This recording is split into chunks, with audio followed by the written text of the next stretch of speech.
Bon alors vous le savez, hein, durant cet été, Jacques de Jandil, il parcourt le monde, voilà, pour tester l'accessibilité des personnes handicapées dans plusieurs grandes villes.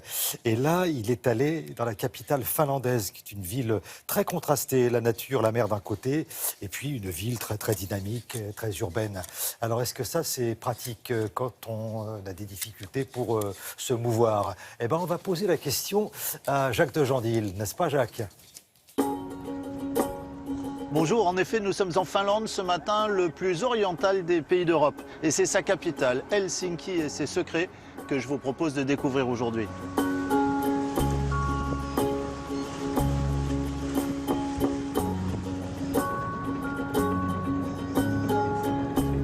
C'est important de voir le centre-ville avec l'architecture Art Nouveau.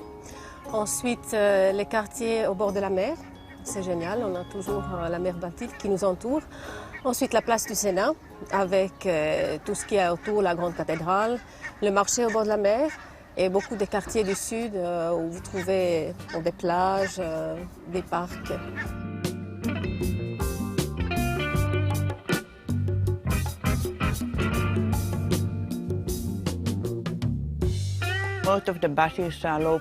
La plupart des bus sont équipés de plateformes basses et de rampes d'accès. Le métro aussi est accessible. Maintenant, nous avons acheté 40 nouveaux tramways qui sont parfaitement accessibles en fauteuil roulant. Par contre, nous avons un souci avec la différence de niveau entre le quai et les wagons. En effet, l'hiver, nous avons la neige et la glace qui empêchent les tramways d'être à la même hauteur que le quai. Du coup, il faut de l'aide pour entrer dans les tramways.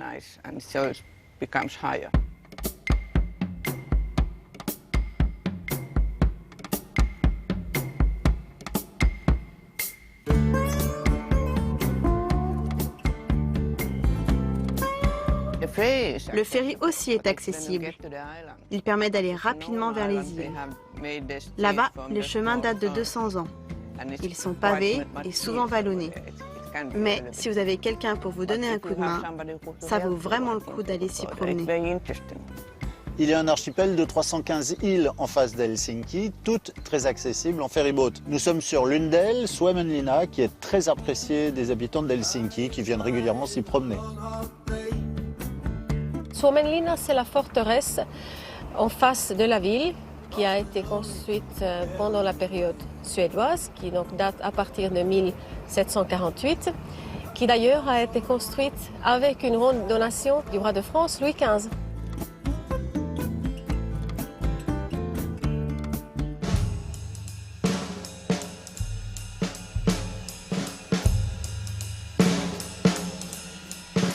Nous sommes dans l'église Tampeliokyu, creusée à même la roche dans les années 70. C'est un endroit de recueillement, bien sûr, mais c'est aussi un endroit où se passent de nombreux concerts. L'acoustique y est excellente.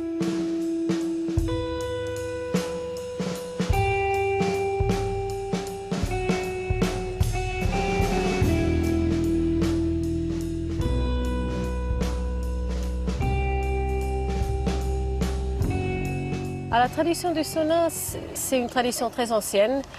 Et si vous pensez que nous sommes 5,4 millions d'habitants, nous avons en Finlande 3 millions de saunas. Si votre hôtel est accessible, il y a des chances que votre sauna le soit. Je vais faire un petit sauna pour vous.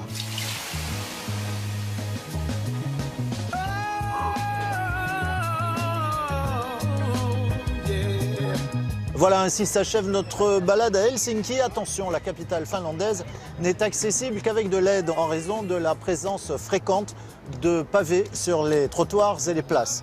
Je vous souhaite une très bonne journée, à bientôt. Bravo Jacques et merci beaucoup. Puis j'en profite pour saluer toutes les personnes qui sont comme Jacques à mobilité réduite. Et voilà, j'ai une pensée pour mes amis de l'Association des paralysés de France, voilà, que je parraine avec grand plaisir.